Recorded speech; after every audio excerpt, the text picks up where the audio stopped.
Kita akan baca ayat yang pertama ini, Kolose 3 ayat 21. Jadi setan itu betul-betul memakai, ayah-ayah untuk melukai.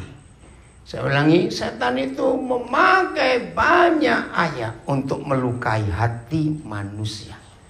Ayo kita baca sama-sama Kolose 3 21. 1, 2, 3. Nah, stop. Itu terjemahannya sangat salah. Hai bapak-bapak, jangan sakiti hati anak-anakmu, supaya mereka tidak jadi orang durhaka. Jadi di dunia ini hampir tidak ada mama yang melukai anak, tapi papa yang melukai, betul tidak?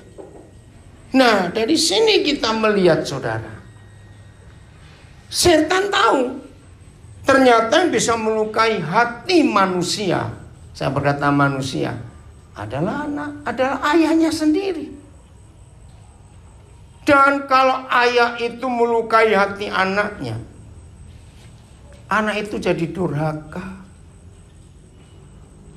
Seorang hamba Tuhan, dia sudah meninggal, namanya Edwin Louis Cole, menemukan 3 hal terbesar kenapa anak bisa sakit hati terhadap ayahnya. 3 hal.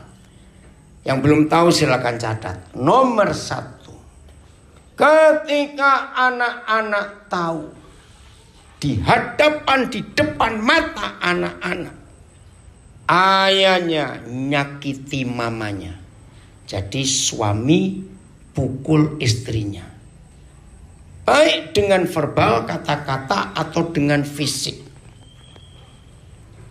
Nah, ranking 1 ini yang akan membuat anak berkata, ya dulu saya nggak mengerti kalimat ini, tunggu ya kalau aku besar.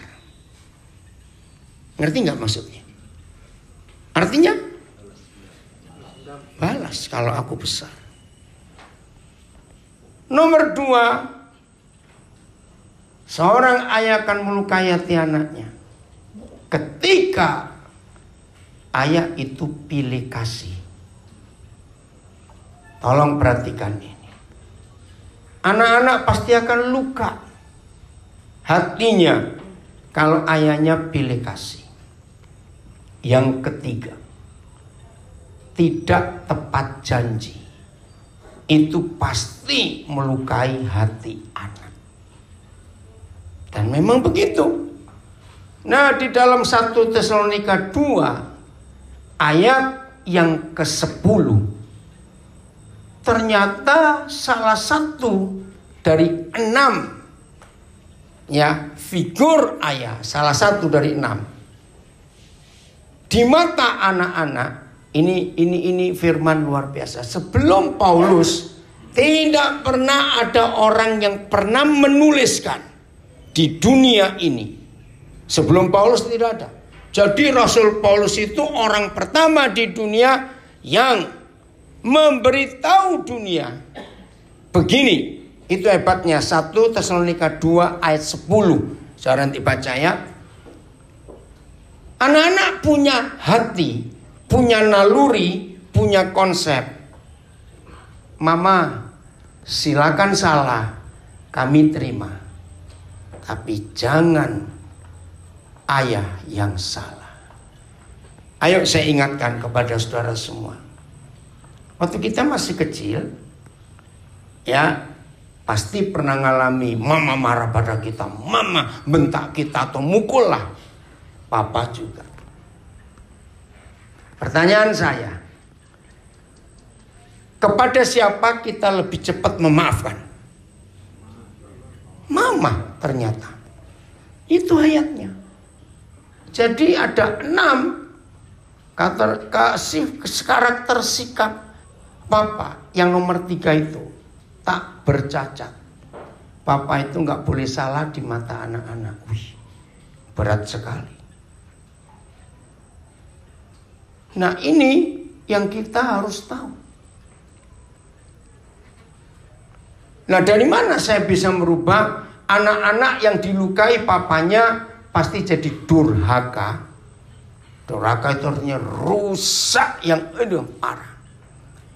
Coba saudara yang duduk berdua, satu buka Maleakhi 4 ayat 6, lalu yang di sebelahnya buka Lukas 1:17. Karena dua firman ini hebat.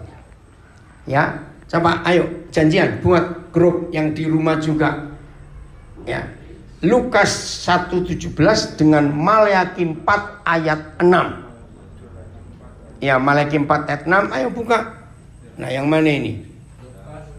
1 ayat 17. Ya, jangan dibaca. Kalau dibaca bingung. Saudara buka, lalu kiri kanan ngecek perbedaannya di sini. Ya, Maleakhi 4 ayat 6 itu nubuatan janji Tuhan yang luar biasa. Akan datang waktunya Tuhan mengutus Elia, ya, untuk mendahului Tuhan Yesus datang. Dan pekerjaan Elia jelas, mengembalikan hati bapak-bapak kepada anak-anaknya, Maleakhi ya, supaya hati anak-anak berbalik kepada bapak-bapaknya. Kalau tidak berhasil, saya pakai terjemahan bebas, kalau tidak berhasil, Yesus Tuhan akan tetap datang ke dunia, tapi untuk apa? Lihat Maleakhi, memukul bumi sehingga musnah. Wih, luar biasa. Nah, bagi yang belum tahu, supaya tahu hari ini, September 84, saya lupa tanggalnya.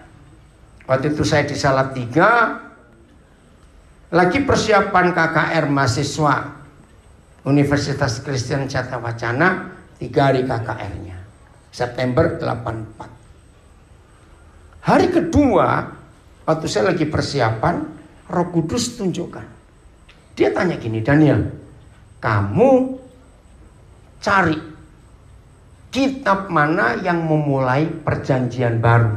Saya nggak ngerti maksud Bapa di surga untuk mencari secara kronologis. Ya, saya langsung jawab Matius. Bukan. Loh, mana dong kalau bukan? Nah, saya cari.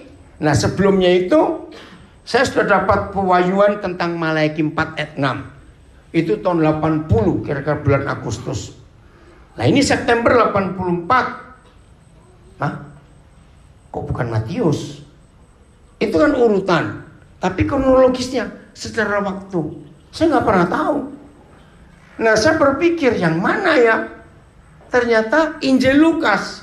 Loh, kenapa? Karena Injil Lukas itu Imam Besar Zakaria yang lagi bertugas, ya, di dalam bait suci pada hari raya Grafirat. Bahasa sekarang Yom Kippur. Nah, Yom Kippur itu baru selesai kira-kira 8 hari yang lalu, September ini. Jadi setelah tahun baru Yahudi, maka berapa hari kemudian itu hari raya Yom Kippur. Itu hari raya terbesar buat orang Yahudi dari 7 hari raya, karena itu hari raya penebusan. Nah, disitulah setiap tahun sekali loh, seorang yang punya jabatan imam besar boleh masuk ke ruangan Maha Kudus setahun sekali untuk mendoakan dosa seluruh umat dihapuskan. Wih, itu penting. Maka itu hari raya terbesar buat orang Yahudi, bukan Pondok Daun. Pondok Daun itu kira-kira 2 minggu yang lalu dilakukan tahun baru Yahudi, tapi Yom Kippur. Karena itu hari pengampunan dosa. Wih, mereka harus libur total untuk memperingati. Nah, itu dirayakan setahun sekali. Nah, hari itu yang bertugas adalah Imam Zakaria, ayahnya Yohanes Pembaptis. Saudara, itulah pertama kali dimulainya perjanjian baru, firman Tuhan. Nah, orang Yahudi punya hitungan silsilah waktu yang sangat tepat. Begitu Maleakhi menutup perjanjian lama, Maleakhi meninggal. Sejak Maleakhi tidak ada nabi lain yang diutus oleh Yahweh Tuhan mengunjungi Israel? Tidak ada. 400 tahun kemudian, pas Imam Zakaria ini bertugas. Jadi jaraknya Maleaki ke Imam Besar Zakaria itu 400 tahun. 4 abad Tuhan tidak bicara kepada manusia. Nah, lihat sekarang. Buka Malaki 4 ayat 6, lalu sebelah buka Lukas 1:17. Ada perbedaan di sini. Coba temukan perbedaannya. Sama. Anakmu itu nanti akan punya kuasa Elia, lalu membuat hati bapak-bapak kepada anak-anaknya. Terus dan bukan, itu kan Maleaki, Lukas 1. Ayo. Ya oke, baca sama-sama lah daripada bingung. 1, 2, 3. Dan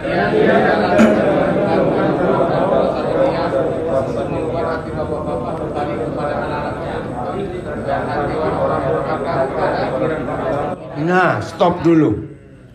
Ya, Chandra kok ngebawanya? Junior mana Alkitabnya? Ayo, buka. Kenapa di Lukas berubah? Bukan membuat hati anak-anak berbalik kepada anak-anaknya, tapi orang durhaka. Pikiran orang durhaka. Wih, ngeri lu sekarang. Maka itu 90 sekian persen kalau ayah melukai hati anak, anak itu jadi generasi durhaka, saudara. Wih, ngeri sekali.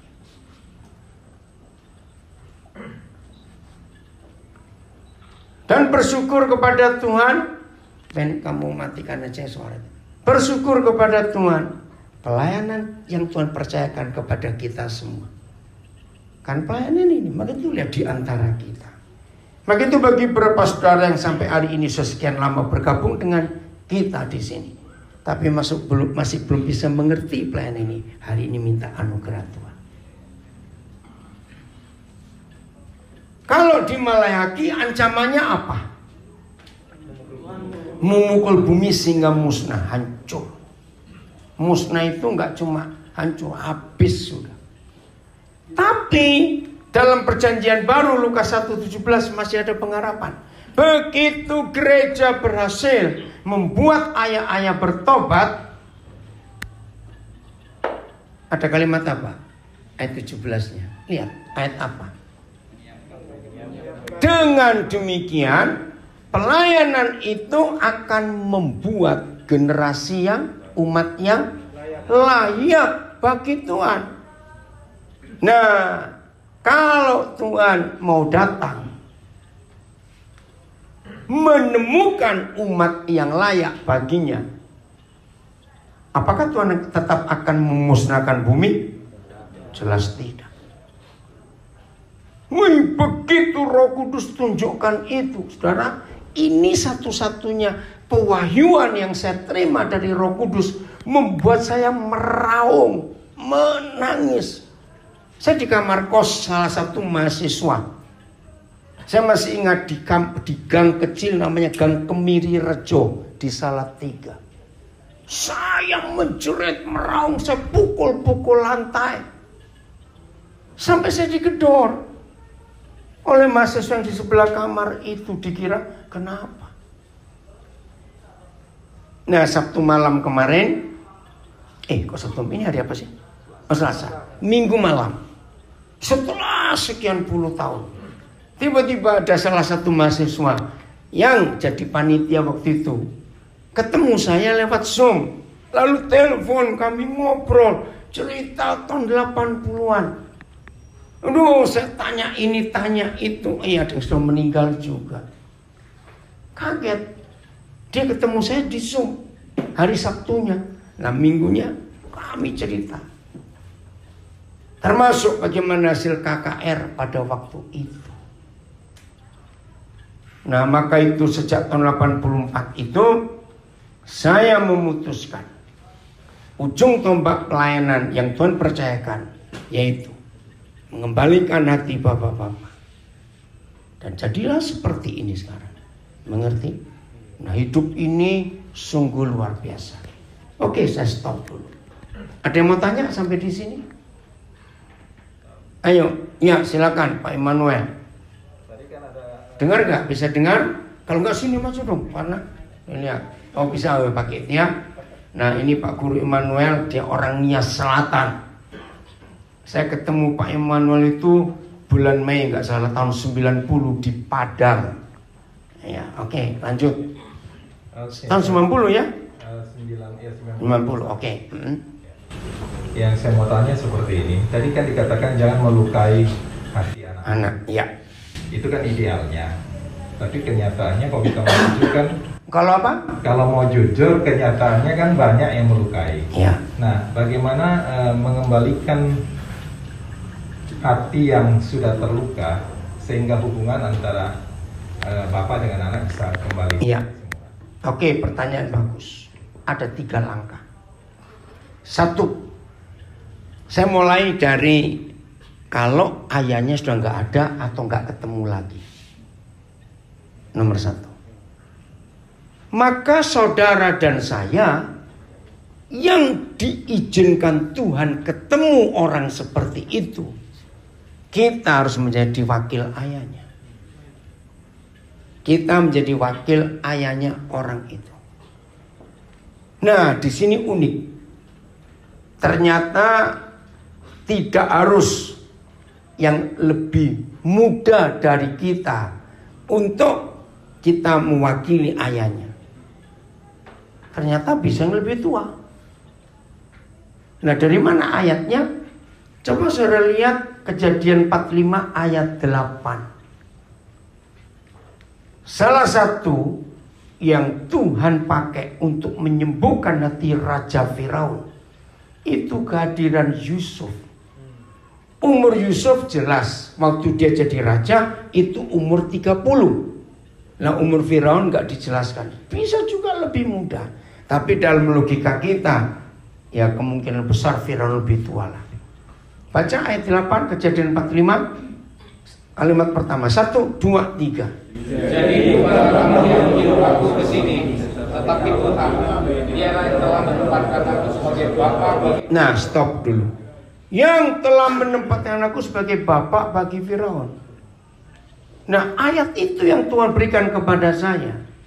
Ternyata menjadi ayah untuk semua orang itu tidak ditentukan beda umur berapa.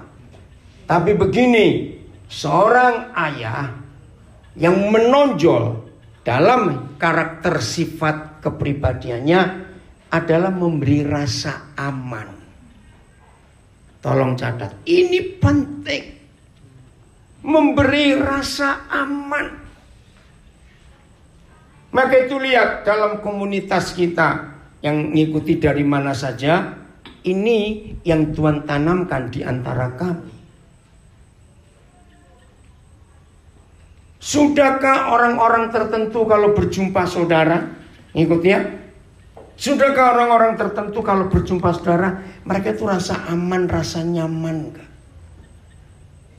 Kalau saudara sudah begitu, berarti saudara sudah punya roh seorang ayah. Karena orang itu merasa aman, merasa nyaman kalau ketemu saudara. Itu ingat hari Rabu yang lalu, waktu kita pertemuan pria. Nah, salah satu cara untuk mengetahui kita ini papa yang baik di rumah atau singa lapar. Masih ingat hari Rabu yang lalu? Begini, cari teman-teman baik anak-anak kita. Nah, begitu kita sebagai ayah bertemu dengan teman anak-anak kita, titip, tolong tanyakan anak-anaknya om ya, kan temenmu. Tanya mereka gini, buat kamu tuh lebih suka papamu pulang atau nggak pulang? Masih ingat?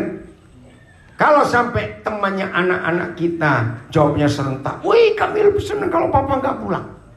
Berarti kita singa ganas tadi itu. Nah ini loh pertanyaan penting.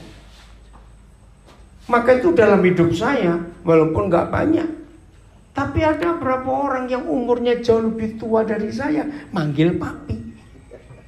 Pertama kali Cilu suka bingung, kok gak enak dipanggil mami ya, udah tua begitu. Ya sudah, karena mereka merasa nyaman, aman itu loh. Nomor 2, jadi kita harus minta maaf. Minta maaf atas nama bapakmu. Kau minta maaf. Hari Sabtu ya, kan saya cerita kepada saudara. Hari Rabu ya? Bukan. Yang pegawai Danamon itu loh. Hari apa itu? Ya enggak, sebelumnya ceritanya kapan? Rabu juga ya? Jumat, ya maaf. Nah, ini saya nggak kenal pegawai Danamon ini. Pas saya ada urusan dia ngelayani, Roh Kudus bilang tentang itu. Ya kan pegawai Danamon tanya, apa nggak salah KTP-nya ini? Kembali gitu. Loh kenapa salah? Karena kok rasanya nggak cocok dengan umur bapak. Lah kamu mau tawar berapa? Loh dalam hal apa? Saya tanya. Dalam hal apa? Karena bapak itu begitu lincah. Kalau lihat umurnya, seharusnya bapak nggak selincah itu menggunakan aplikasi semuanya itu. Kok aneh gitu loh. Nah, Roh Kudus bilang begini. Nah, hari Sabtu itu dia datang ke Sarikuring. Nah, terus ada Benny, coba cerita, kenapa kamu lihat? Akhirnya dia manggil saya papa. Itu karena dia nggak menemukan figur bapak. Jelasnya jadi kita minta maaf mewakili papanya. Nomor 2, kalau papanya masih ada dan bisa kita temui, pertemukan ayah kandung itu dengan anak ini untuk buat perdamaian. Tapi selama ini tidak semua ayah mau mengakui kesalahannya di depan anak. Ini kesombongan. Nah, jadi saya harus tanya dulu kepada bapaknya. Jadi bapak mau mengakui nggak kesalahan? Kalau bapak bilang nggak mau, saya nggak akan maksa. Nah, yang ketiga, kalau bapaknya mau, bimbing dia untuk minta maaf pada anak itu. Untuk minta maaf. Supaya anak ini menerima kesembuhan. Nah, itu 3 cara, 3 langkah. Maka itu sebagai gereja kita harus mewakili. Pasti kesembuhan terjadi. Ada lagi yang mau tanya? Yang lain satu lagi sebelum kita lanjut. Ada? Yang di rumah ada nggak? Tolong bacakan Ben. Di Zoom, di Instagram, di Facebook ada. Cari yang di chatting sambil nunggu. Jadi penting saudara, kita harus tahu betapa firman ini luar biasa. Nggak ada? Yang di Facebook, Instagram? Nggak ada ya? Baik, saya lanjutkan. Nah ini, silakan Pak Tapenson, pakai mikrofon itu. Tolong. Tadi kan kau yang sampaikan rasa aman. Nah kan kalau kita ingin tahu lah kita semua nih kan, rasa aman seperti apa sebenarnya yang dibutuhkan anak-anak itu dari ayahnya? Ya. Atau harus karena kita sudah memenuhi hidupnya, apa itu disebut rasa aman? Itu aja. Nah, seperti yang kau sampaikan tadi kan, kalau bermasalah antara anak dengan bapak, baru ayahnya yang meminta maaf dengan anak. Kalau mau, ya. Kalau tidak mau kita mewakili. Ya, tapi kan rasa aman ini kan bisa diklasifikasikan banyak kan, boleh? Atau keinginannya kita ikutin baru mereka rasa aman. Kan kadang begitu. Salah. Okay. Jadi maksudnya sekarang berikan buat kami supaya kami juga mengerti sebagai bapak, agar kami bisa menempatkan diri kami sebagai ayah, agar anak-anak kami itu juga merasa betul-betul aman. Oke. Terima kasih. Ya. Pertanyaan bagus yang di rumah juga supaya belajar. Rasa aman. Saya mulai dengan contoh negatif. Ada tidak orang tua terlambat tahu tentang dosa yang dibuat oleh anak-anaknya? Ulangi, cuma satu yang jawab ya. Ada tidak orang tua yang terlambat tahu untuk dosa yang dibuat oleh anak-anaknya? Nah, ngerti? Nah, berarti anak itu nggak punya rasa aman, nggak terbuka ke orang tua. Maka itu Roh Kudus mengajar saya berapa puluh tahun yang lalu, bagi orang tua yang anak-anaknya belum berumur 7 tahun, biasakan mereka mandi bareng, telanjang bareng, ya, dengan papa mama, nggak apa-apa, supaya anak-anak itu merasa aman. Nah, dari situ makin besar, anak perempuan biar mandi dengan mamanya, anak laki dengan papanya. Sampai pertanyaan ini muncul, jadi adik ini keluar dari mana? Kok bisa ada adik? Nah, mungkin anak itu nggak ngerti. Terangkan, punya papa masuk ke punya mama, ada kamu. Ingat ya, besok kalau kamu sudah besar, jangan mau kamu diganggu oleh orang. Saudara, mungkin buat anak itu ngomong apa ini? Tapi kata-kata kita di kamar mandi itu terekam di memori mereka. Sehingga ketika mereka dewasa atau sebelumnya ada orang ganggu, Roh Kudus ingatkan itu lagi. Kesimpulan rasa aman, ya, begini yang Papa buat. Jadi saya belajar dari Papa di surga. Buat anak-anak kita tidak merasa takut kalau mereka melakukan kesalahan. Saya punya kalimat begini, sediakan sebuah ruangan di hati kita, ruangan ya, untuk anak itu bisa, bukan boleh melakukan kesalahan.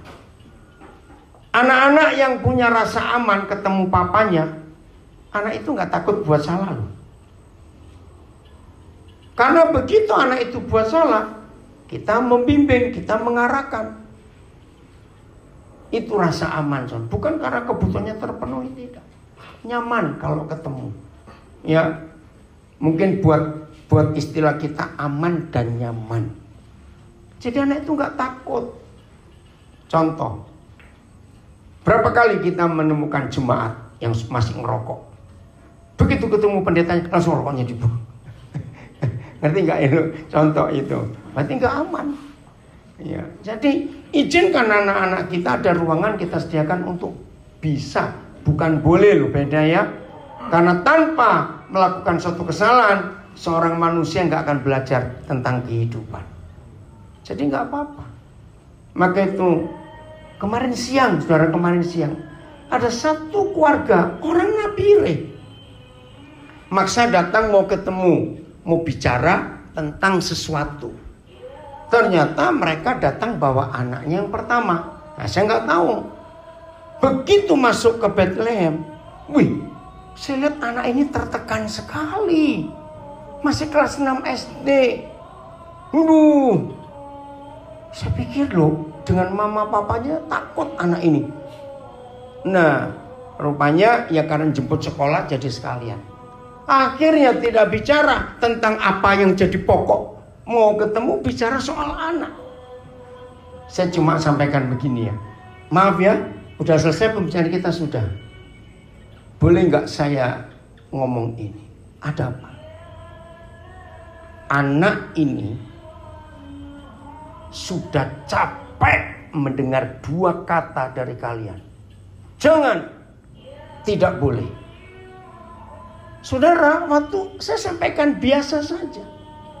Tahu dia tuh ngelihat, karena dia duduk sebelah papanya, mamanya sebelah saya, depan-depanan. Kalimat itu saya sampaikan, dia ngelihat ke papanya sambil muka marah, tapi dia nangis. Apa nggak kaget ini? Terus mamanya ngelihat saya, mamanya yang nangis. Ternyata ini masalahnya. Anak ini terlalu kenyang dengan kata jangan, tidak boleh. Terus mamanya ngelihat ke papanya. Di situ papanya ngaku, saya memang menekan anak ini sejak belum sekolah untuk sempurna dan ranking. Ternyata dia luka. Terus saya tanya, jadi anak ini gak punya teman? Enggak. kecuali 3 ekor anjing di rumahnya. Ih, saudara. Dia bilang jadi salah, sangat salah. Lihat buktinya. Anaknya tertekan seperti ini. Maka itu ayah-ayah ini harus jadi contoh yang benar. Mamanya bilang, saya sedih karena anak ini ketakutan. Mau buat apa? Mesti ngeliat papanya dulu. Karena takut salah, takut ini nggak boleh. Jadi anak ini nggak berkembang. Secara fisik dia tertekan. Maaf, secara fisik dia nggak bertumbuh sehat. Secara mental dia tertekan. Ini loh. Jadi membuat anak nggak rasa aman walaupun tercukupi kebutuhan finansial atau materinya. Jelas ya, kata Benson. Maka itu kita jujur semuanya. Ya. Randy, maaf ya Ren, kalau papa cerita ini. Saudara, Randy ini sebetulnya masih hubungan keluarga dekat dengan saya. Jadi omanya Randy dari pihak mama itu kakak kandung mami saya. Saya tahu pernikahan orang tuanya itu nggak beres, saya tahu. Waktu itu orang tuanya ya, jadi opa omanya Randy dari pihak mama itu nggak setuju papa mamanya itu menikah. Oke lah, sudah lewat. Saya tahu. Akhirnya mereka nikah lari. Nah, saya dengar itu mereka lahir 2 orang, dia dengan adiknya. Nah, waktu itu saya sudah punya pelayanan begini. Tapi saya nggak tahu ada di mana mereka ini. Nah, nggak tahu bagaimana ceritanya. Satu hari ada seorang pendeta yang kontak saya. Nah, itu pendeta mamanya Randy. Randy sempat jadi muslim juga karena bapaknya muslim. Loh, ternyata mamanya Randy dalam keadaan kanker stadium 4. Saya bersyukur saya masih bisa ketemu terakhir sebelum mamanya Randy itu meninggal. Terus saya tanya, di mana anak-anakmu? Ternyata di Batam. Nah, dari situ saya baru tahu nomor teleponnya. Jadi, maaf ya Ren, jadi kamu terakhir ketemu papamu itu kapan? Kira-kira 2010. Ya kira-kira ya. Nah, saya dengar-dengar papanya pun sudah meninggal. Nah, begitu mamanya sudah meninggal, maka saya tanya, terus kamu mau bagaimana? Dia tanya, saya manggil apa? Ya panggil papa aja. Walaupun seharusnya bukan ya, karena mamanya sepupu saya. Nah, terus kamu mau bagaimana? Nggak tahu. Hidup nggak tahu, nggak punya arah, nggak tahu bagaimana. Maka itu awal-awal dia datang ke Nabire, begitu banyak masalah dalam hidup. Nah, ini contoh-contoh yang ada. Maka itu, dengar ya, kenapa sampai hari ini saya nggak pernah kesulitan keuangan dalam arti untuk menjadi berkat? Karena Tuhan tahu. Karena banyak orang yang memerlukan, ngerti nggak? Maka itu Tuhan kirim terus. Dan saya gunakan untuk memberkati banyak orang dalam hidup seperti ini. Ini salah satu alasan juga kenapa Tuhan bisa percaya kita pun bisa beli properti rumah banyak di Amerika, karena banyak orang yang perlu rumah. Jelasnya yang di rumah juga supaya tahu contoh-contoh ini. Saya masih berjuang untuk menyelamatkan adiknya Randy. Adiknya cukup keras. Saya kontak berapa kali setelah mamanya meninggal, masih belum berhasil. Kapan terakhir kamu kontak adikmu? Kenapa? Oh, pas berangkat itu ya. Oke. Nah, ini contohnya.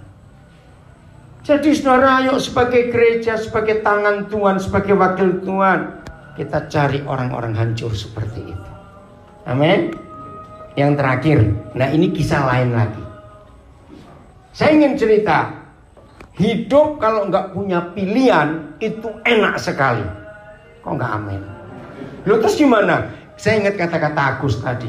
Ya udah, nggak punya pilihan. Nah, cuma Agus tadi kamu belum cerita loh. Gimana kamu dapat kredit dari surga? Kan pada pengen bukan? Wih, gimana caranya tahu? Ya, nggak pakai macam-macam ya, setan-setan itu perkaya. Oke, nah hidup nggak punya pilihan. Saya kan juga begitu. Maka itu sulit orang minta saya pelayanan gereja-gereja jauh hari sebelumnya. Enggak, saya nggak mau, tunggu aja. Nah, jadi hari ini tolong perhatikan, tadi saya ingin tanya pengurus, hari ini kita bisa menyelesaikan berapa kepala sekolah? Tadi loh, di kantor SD, tolong Pak Edo, berapa kepala sekolah tadi ini selesai hari ini?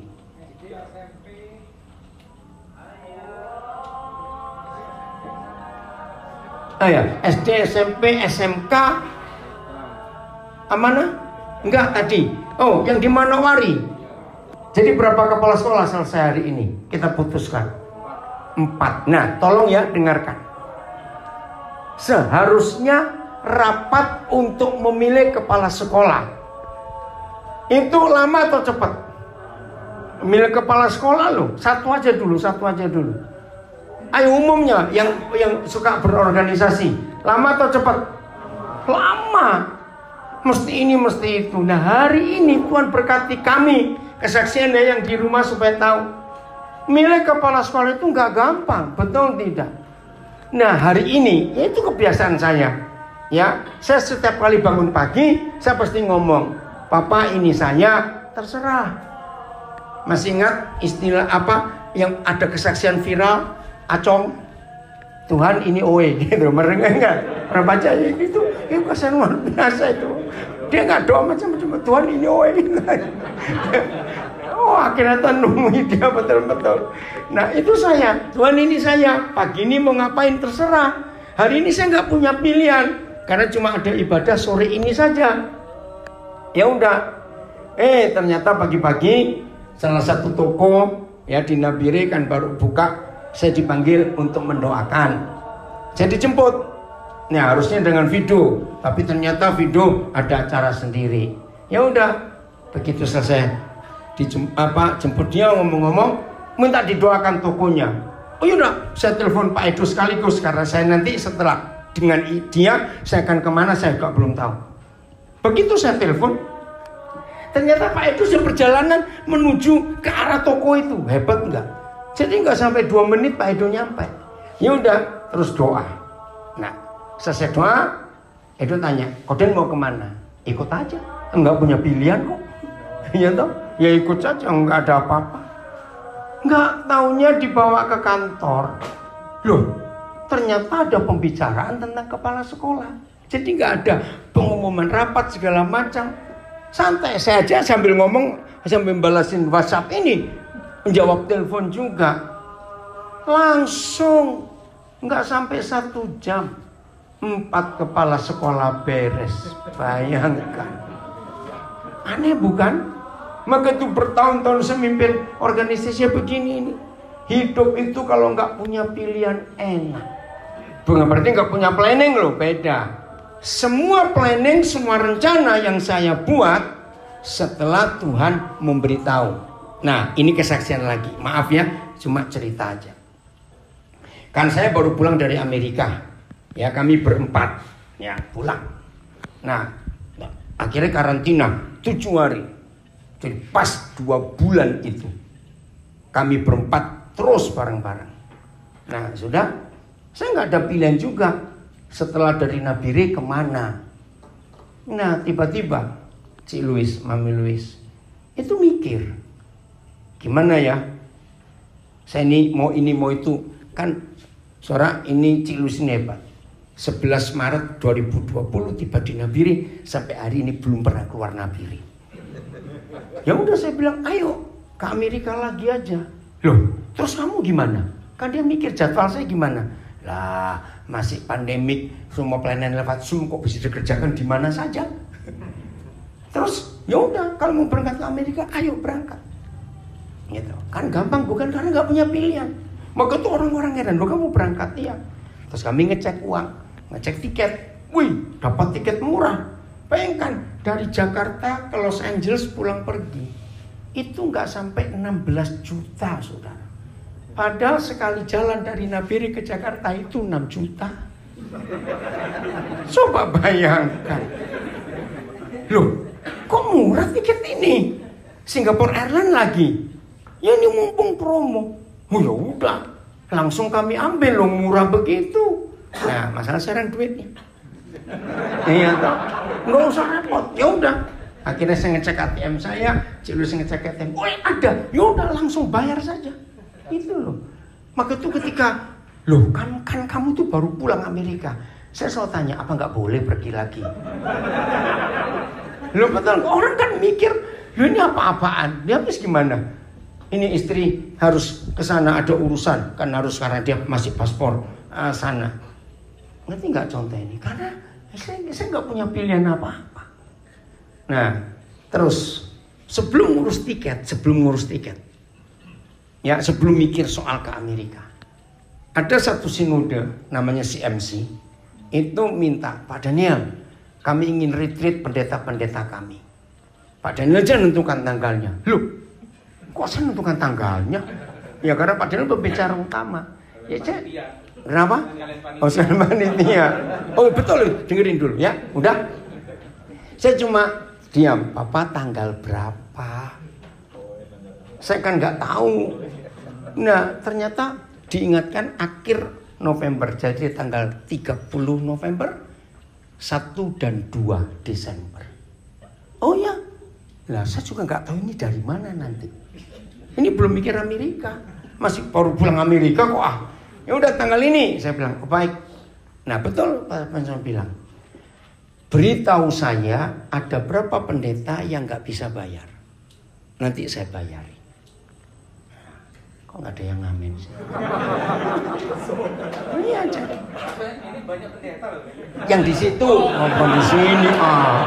Ini kan di sini pendeta abal-abal.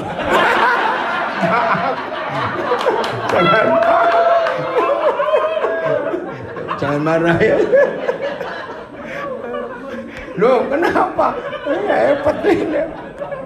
Ya, oh ada sekian. Oke, berapa bayarnya? Saya murah juga gitu. Nah, saudara, begitu Cik Luis ingin ke Amerika, kan ini mesti tanya, pulangnya kapan? Ini yang luar biasa.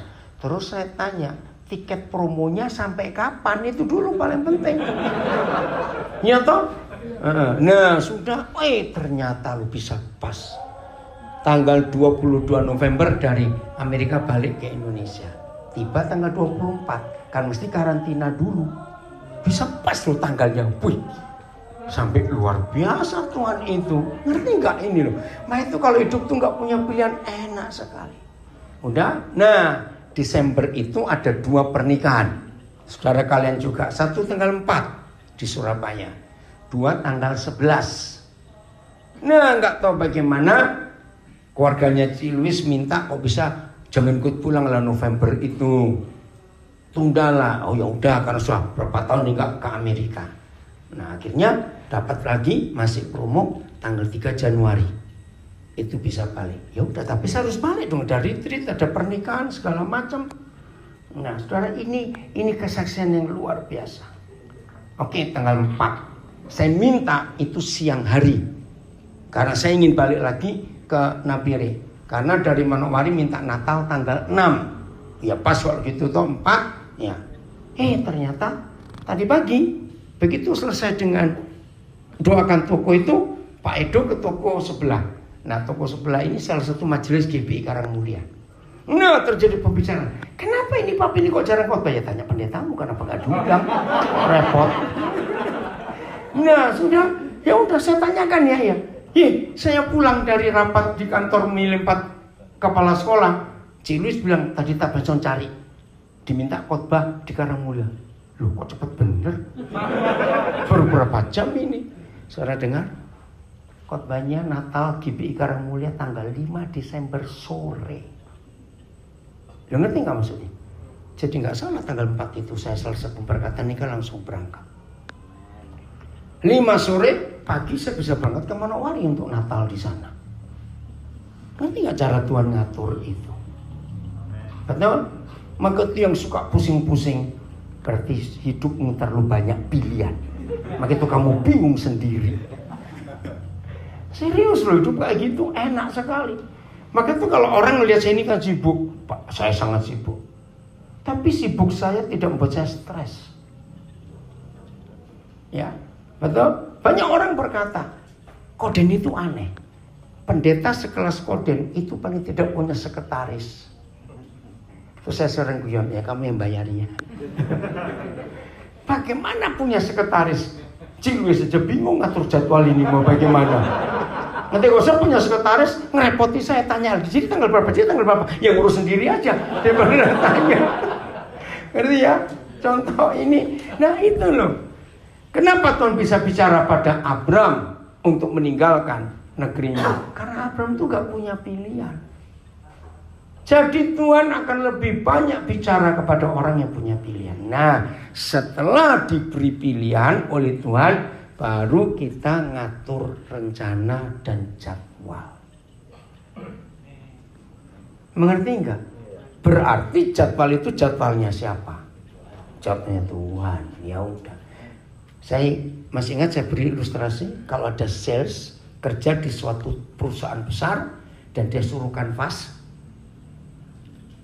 siapa tanggung biayanya? Ya perusahaan.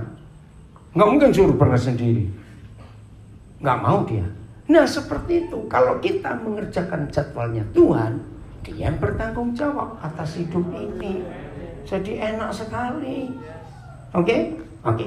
Ada yang mau tanya lagi sampai di sini? Oke, Pak Immanuel lagi. Mike tolong. Pak Tapenson. Oh, kembali ke situ. Oke, yang lain bisa tanya lagi ya. Oke, ayo. Nanti saya jawab. Oke, siap. Ya, saya tidak tahu menurut teman-teman di sini, tapi menurut saya tidak sesederhana penjelasan Papa sebenarnya. Yang mana? Tentang rasa nyaman. Oke. Nah, beda loh, aman dan nyaman itu ya, Papa bedakan. Oke ya. Ya, gimana? Menurut saya tidak sesederhana itu. Artinya begini, bahwa setiap keluarga kan punya tata aturan. Setiap keluarga punya yang seperti cerita yang datang di Bethlehem. Oke, yang membuat dia ya. jangan. Nggak, Bapak potong dulu supaya cepat. Walaupun setiap keluarga punya aturan, saya tanya, jahat, kejam atau biadab, kalau orang tua memberi aturan jangan bersalah. Ayo jawab dulu. Oh, lebih dari kurang ajar, biadab. Immanuel, jadi aturan boleh beda-beda, tapi untuk anak bersalah itu manusiawi. Nah, terus? Pertanyaan bukan ke arah situ. Apa? Maksudnya begini, tidak sesederhana itu maksudnya begini. Saya ambil contoh dan kasus yang di Bethlehem tadi. Kan maksud Bapak itu kan baik supaya anaknya berprestasi. Saya pikir semua kita sebagai orang tua pingin. Ya lanjut aja langsung. Terus? Tapi peraturan kita kadang menjadi tidak tepat kepada anak itu. Nah, bisa jadi kasus anak yang tadi di Bethlehem itu bukan kasus yang baru. Dalam arti Bapak ini mungkin juga menjadi korban dari orang tuanya dulu. Ya, inti pertanyaannya? Nah, intinya bahwa bagaimana kita memilih atau menempatkan satu kasus rasa nyaman kepada anak, sementara kita ini kan dari turunan ke keturunan yang terus mengulang kebiasaan yang kita alami dari keluarga masing-masing. Oh, itu pertanyaannya. Ya. Lihat kasus-kasus contoh-contoh di sekitar kita. Siapa pernah ngikuti berita 12 tahun yang lalu? Iya, 12 tahun lalu, 2000 berapa? Anaknya pemilik Samsung bunuh diri umur 26 tahun. Waktu itu kekayaan dia sudah sekian triliun. Kenapa anak perempuan ini? Karena dia dituntut, sebelum dia bunuh diri dia buat surat. Dia capek jadi anak karena dituntut terus. Dan memang anak perempuan ini berprestasi. Wih, waktu saya dengar berita itu, terlambat mau sedih. Jadi bagaimanapun alasannya, dari dulu keturunan, tapi menuntut anak tidak bersalah itu kejam dan biadab. Setuju nggak saya ngomong ini? Izinkan mereka bisa, bukan boleh loh. Maka itu tadi Papa tekankan Noel, bisa, bukan boleh. Kalau boleh kurang ajar, orang tua nyuruh anak berbuat salah. Bisa. Nah, dari kesalahan itu belajar. Nah, timbulkan rasa nyaman, itu artinya cukup. Aman, itu bisa tenang, tidur enak, walaupun pernah salah. Itu bedanya. Jelas? Nah, jadi kita beritahu orang tua jangan seperti itu. Dulu opamu, kakekmu menekan papa seperti ini loh. Tapi papa nggak mau untuk seperti itu. Tanggal 11 September yang lalu saya berkati pernikahan sebelum saya pulang ke Nabire. Waduh, waktu janji nikah orang menangis. Ada papanya loh. Saya berjanji ini kepada istrinya ya. Kalau kamu melahirkan anak, aku nggak akan buat seperti papaku buat kepada aku untuk anakku nanti. Wih, kaget semua. Itu loh. Waduh, iya loh, luar biasa itu. Serius. Karena saya konselingnya cerita gitu. Dulu kamu begitu, jangan nanti pada anakmu. Nah itu. Nah. Jadi rasa aman, anak itu bisa bersalah, bukan boleh. Izinkan anak-anak kita. Dunia ini banyak orang-orang jenius 100% karena mereka pernah buat salah. Maka itu bisa menemukan sesuatu. Maka itu maaf, lihat saya. Kalau saudara melihat saya begitu mudah memaafkan orang, ya karena prinsip ini. Tuhan di surga aja gampang ampuni kita kok. Amin. Jangan nuntut untuk orang nggak boleh salah. Capek anak itu. Jelas? Oke, kembali pada nggak punya pilihan. Nah, cepat. Mungkin Fengli dengan Ramon yang tinggal serumah dengan kami, ngomong dong. Gimana kamu lihat cara hidup papa, lihat hidup kami? Ayo, kasih mikrofon. Kasih ke belakang. Estafet aja, estafet. Noel estafet. Masalahnya tidak ada punya pilihan. Sudah, jangan aneh-aneh. Ini sekarang papa milihkan kamu. Ayo, Ramon atau Fengli, cepat ayo. Nah, ayo, cepat. Nyaman kan tidak? Ayo. Oh, berdiri Mon, supaya di syuting dari sini. Itu Pak Guru yang tinggal dengan kami serumah. Asapnya juga. Bisa kok, bisa. Ayo Mon, berdiri. Ngomong apa? Ya. Jangan ditambah-tambahin ya Mon, apa adanya ya.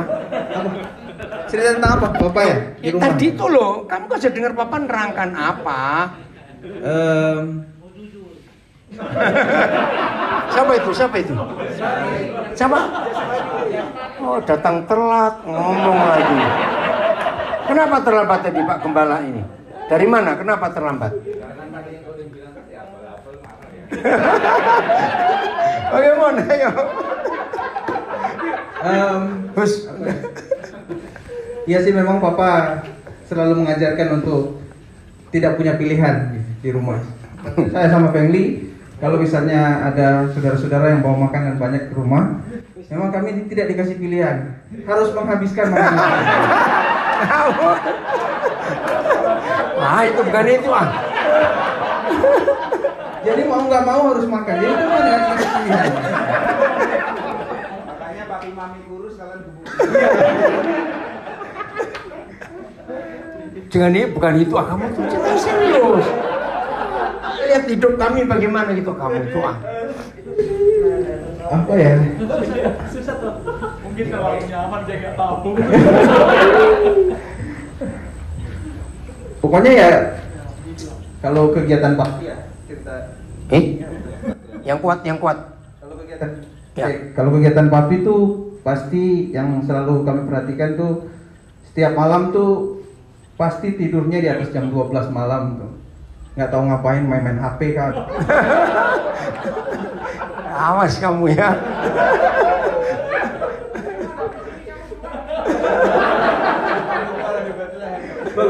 Pokoknya HP-nya itu nggak berhenti, mau telepon dari orang dari mana itu pokoknya nggak berhenti. Ya, yang kuat aja lah. Cek, sebelum jam 12 lah ada. Pokoknya setiap hari. Ya udah. Enggak. Begitu juga pagi bangun itu pasti langsung lihat HP. Kayaknya nih. Udah lah, ayo, sudah. Tiap pagi. Ya, Gak usah pakai mic lah, yang kencang. Badan besar kok ah. Tapi kalau bangun tuh pasti langsung cek HP, mau ada orang yang WA tadi malam tuh pasti langsung dihubungi. Udah, finally? Tiap hari begitu. Coba ngomong aja, cepat. Ngomong. Ah.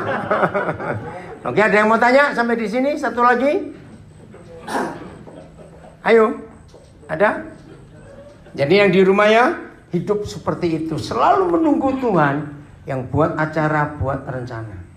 Untuk apa saja. Nah ini berapa saudara gereja di Amerika tahu kami mau datang. Mereka tanya.